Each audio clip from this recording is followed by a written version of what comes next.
வணக்கம் உறவுகளே, எல்லாரும் எப்படி இருக்கீங்க? நல்லா இருக்கீங்களா? இந்த வீடியோ மூலம் உங்களை சந்திப்பதில் ரொம்ப மகிழ்ச்சிங்க. நம்ம வெள்ளச்சி கன்று போட்டுட்டா அதை நம்ம போஸ்ட்டில் போட்டிருந்தா நிறையா பேர் என்ன கன்று அப்படின்னு சொல்லிட்டு நிறைய பேர் கமெண்ட் பண்ணியிருந்தீங்க. என்னால் ஆன்சர் பண்ண முடியலை. நம்ம ஒரு சர்ப்ரைஸாக ஒரு வீடியோ போட்டு அதை தெரியப்படுத்திக்கலாம் அப்படின்னு சொல்லிட்டு தான் நான் சொல்லலை. எதுவும் தவறு இருந்தால் மன்னிச்சுக்கோங்க. அடுத்து பார்த்திங்கன்னா, போன தடவைலாம் கொஞ்சம் லேட்டாச்சு கன்று போட. இந்த தடவை பார்த்திங்கன்னா 9 மாதம் முடிஞ்சோன்னே அங்கிட்டு ஒரு 4 நாட்கள்லேயே கன்றுக்குட்டி போட்டுட்டா. எப்பொழுதுமே நம்ம மாடுகள் கன்றுக்குட்டி போடுறப்ப நம்மளுக்கு கொஞ்சம் பயமாக ஆகிடுதுங்க. ஏன்னா நம்ம அந்த குட்டிமணி 2 கன்றுக்குட்டி போட்டுச்சுல்ல, அது ரெண்டுமே ஃபஸ்ட்டு தொடக்கத்தில் இறந்தப்ப நம்ம மிஸ்டேக்னால் இறந்துடுச்சோ அப்படின்னு சொல்லிட்டு நிறைய குழப்பத்திலே இருந்தோமா. அதனால் அதுக்கப்புறம் நம்ம ஒரு கன்றுக்குட்டியும் போடுறப்பையும் யாராவது கூட்டிகிட்டு பிரசவம் பார்க்குறதுக்கு கூட்டிகிட்டு வர்ற மாதிரியே இருந்துச்சு. நம்ம கண்மணி அப்புறம் மணி மட்டும்தான் அவங்களா கன்றுக்குட்டி போட்டாங்க. கொஞ்சம் ஈஸியாக இருந்துச்சு. ட்வின்ஸ்னால அடுத்தடுத்து சீக்கிரமாக வந்துருச்சு. இதே கண்மணி அப்புறம் குட்டிமணிக்கெல்லாம் பார்த்திங்கன்னா ஆட்களை கூட்டிட்டு அதுக்கு ஒரு அமௌண்ட்டு கொடுத்து தான் நாங்கள் கன்றுக்குட்டி எடுத்தாங்க. இதுக்கும் அதே மாதிரி சம்மந்தப்பட்ட ஆளை போய் கூட்டிகிட்டு வரலாம் அப்படின்னு சொல்லி பார்த்தாங்கங்க. நான் தான் சொன்னேன், அதெல்லாம் ஒன்றும் இல்லைங்க, தடவைக்கு இப்படியே ஒருத்தவங்களே கூப்பிட்டுக்கிட்டே இருந்தோம்னா நம்ம எப்போ தான் கற்றுக்கிறது, அது ஒன்றும் பயப்படாதீங்க அப்படின்னு சொன்னால். அதுக்கேற்ற மாதிரி பார்த்திங்கன்னா வெள்ளச்சியும் பார்த்திங்கன்னா 5 கன்றுக்குட்டி போட்டால் ஆனாலும் இந்த கன்றுக்குட்டிக்கு படுப்பாங்க பார்த்திங்கனாலே தெரியும். ரொம்ப சிரமப்பட்டுக்கிட்டே இருந்தா.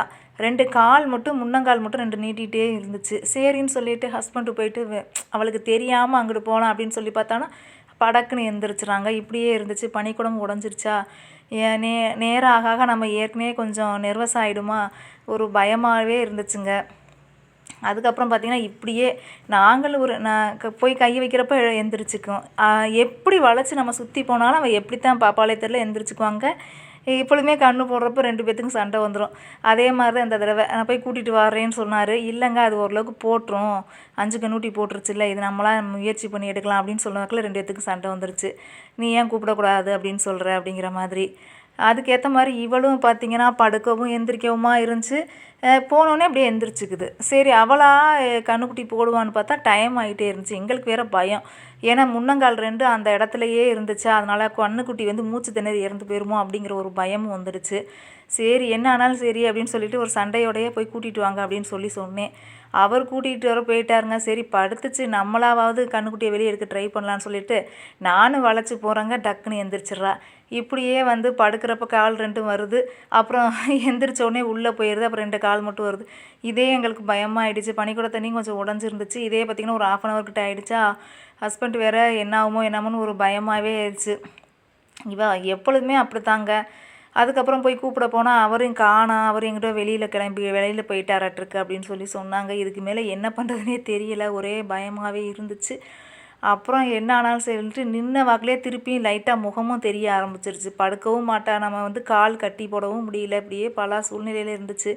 என்ன ஆனாலும் சரின்னு சொல்லிவிட்டு அப்புறம் நின்ன வாக்கிலே நம்ம எடுத்து பார்க்கலாம் கன்றுக்குட்டியை அப்படின்னு சொல்லிட்டு கொஞ்சம் மெதுவாக நாங்கள் எடுத்து பார்த்தாங்க. எனக்கும் ஆசை தான் ஃபுல்லாகவே நம்ம கன்றுக்குட்டி எடுத்தது முதற்கொண்டு வீடியோ போடணும்னு சொல்லிட்டு. என்ன துரதிஷ்டமோ தெரியலை, ஈவினிங் வாக்கில்னா பாப்பா 2 பேரும் 5 மணிக்கு மேலே தான் வருவாங்க 2 பேருமே. அதனால் நம்ம வீடியோஸ் எடுக்க முடியல. நானுமே இது படுக்கிறப்ப அழகாக நம்ம போய் கன்றுக்குட்டி எடுக்கலாம் அப்படின்னு சொல்லிட்டு ஒரு மரக்கட்டைக்கு ஸ்டாண்டு மாதிரி பொருத்தி அவ்வளோ சிரமப்பட்டு ஸ்டூலு அதுக்கு மேலே ஒரு மரக்கட்டை வச்சு அப்படியே பொருத்தி நம்ம ஆன் பண்ணுறது, திருப்பி போய் எந்திரிக்கிறது இப்படியுமாவே இருந்துச்சு. இதுக்கு மேலே நம்ம வீடியோஸ் எடுக்கவே முடியாது அப்படிங்கிற ஒரு நிலைமை ஆகிப்போச்சா.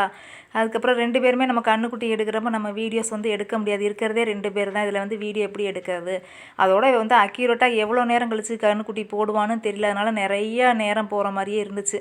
சரின்னு செல்லை அவிச்சு தூக்கி போட்டுட்டு ஆஃப் பண்ணி தூக்கி போட்டுட்டு அதுக்கப்புறமேட்டுக்கு நின்ன வாக்கிலே கன்றுக்குட்டியை மெதுவாகவே எடுத்து பார்க்கலான்னு சொல்லிட்டு நாங்களும் மெதுவாக அசைச்சு பார்த்தாங்க. ஒரு வழியாக பார்த்தா தலையோட முன்னங்களோட பாதி வயிறு வந்துருச்சு. பின்னாடி கன்றுக்குட்டியோட கால் வரலைங்க. என்ன பண்ணுறதுனே தெரியல. நல்ல வேலையாக ஒருத்தவங்க நம்ம தோட்டத்துக்கு பக்கத்து தோட்டத்தில் குத்தைக்கு போகிற ஒரு ஐயா நல்ல வேலை அங்கிட்டு வந்தார். சீக்கிரம் வாங்கன்னு சொல்லிட்டு அப்புறம் அவரும் சேர்ந்து ஒரு வழியாக இழுத்து எப்படியோ நின்ன வாக்கிலேயே தாங்கி பிடிச்சி ஒரு சாக்கில் கீழே விரித்து போட்டுட்டோங்க. போனது எப்பொழுதுமே ஒரு 5 கன்றுக்குட்டியுமே பார்த்திங்கன்னா ஒரு ப்ரௌன் கலர் இந்த மாதிரி இருக்குங்க. ஆனால் என்னமோ டிஃப்ரெண்ட்டாக இருந்துச்சுங்க அந்த கன்றுக்குட்டி. நெத்தியில் பார்த்திங்கன்னா ஹார்ட்டு மாதிரி ஒரு சேஃபு, கால் நாளும் பார்த்திங்கன்னா ப்ரௌன் கலராக இருக்குது. ஆனால் தலையோட முதுகெல்லாம் பார்த்திங்கன்னா நல்லா டார்க் ப்ரௌனாக கருப்பாக இருக்குங்க. அதனால் முற்றிலுமே டிஃப்ரெண்ட்டானது. ஒரு வழியாக என்ன கன்றுக்குட்டின்னு பார்க்குறீங்களா? ஏற்கனவே போட்ட மாதிரி 5 பெண் கன்றுக்குட்டி மாதிரி 6வதும் பெண் கன்றுக்குட்டி தாங்க அப்படிங்கிற ஒரு மகிழ்ச்சியான தகவலை உங்கள்கிட்ட பரிமாறுறேன். ஏன்னா நிறையா பேர் நினச்சிட்டே இருந்திருப்பீங்க என்ன வீடியோ போடலன்னு. நிறைய ஒர்க் லோடு எங்களால் போடவே முடியலங்க. நிறைய வீடியோஸ்க்கு வேறு நிறைய பேர் சப்போர்ட் பண்ணுறதில்ல. நம்மளுக்கு தொடர்ந்து சப்போர்ட் பண்ணுற கொஞ்சம் பேர் நீங்கள் தான் சப்போர்ட் பண்ணுறீங்களா, அதனால் பல மனக்குழப்பத்தில் என்னால் போட முடியல. ஓகேங்க, நம்ம கன்றுக்குட்டி எப்படி இருக்குது பார்த்தீங்களா? இது கன்றுக்குட்டி போட்டோன்னே எந்திரிச்சு நடக்க ஆரம்பிச்சிட்டா. இது வந்து மறுநாள் எடுத்த வீடியோ. ஏன்னா ஃபஸ்ட் நாள் வந்து அந்த ஈரத்தில் வந்து நல்லா தெரியாதுல்ல. இது அடுத்த நாள் எடுத்த வீடியோ. இதுதாங்க கன்றுக்குட்டி. எப்படி இருக்கா? இவளுக்கு என்ன பேர் வைக்கலாம்? மணின்னு முடிகிற மாதிரி பேர் வைக்கணும். ஏன்னா மீதி 5 கன்றுக்குட்டிக்கும் மணின்னு முடிகிற மாதிரி வச்சாமா. இது 6வது குட்டி பிள்ளை. இவளுக்கு என்ன பேர் வைக்கன்னு தெரில. எனக்கு ஒரு பேர் தோணுச்சு, அழகுமணின்னு வைக்கலான்னு சொல்லிட்டு. ரொம்பவே அழகாக இருக்காங்கங்க. ஓகேங்க, நம்ம வீடியோ பிடிச்சிருந்துச்சுன்னா லைக் அண்ட் சப்ஸ்கிரைப் பண்ணுங்கள். Thanks for வாட்சிங்க. பாய். மீண்டும் அடுத்த வீடியோவில் உங்களை சந்திக்கிறேங்க. தேங்க்ஸ் ஃபார் வாட்சிங்.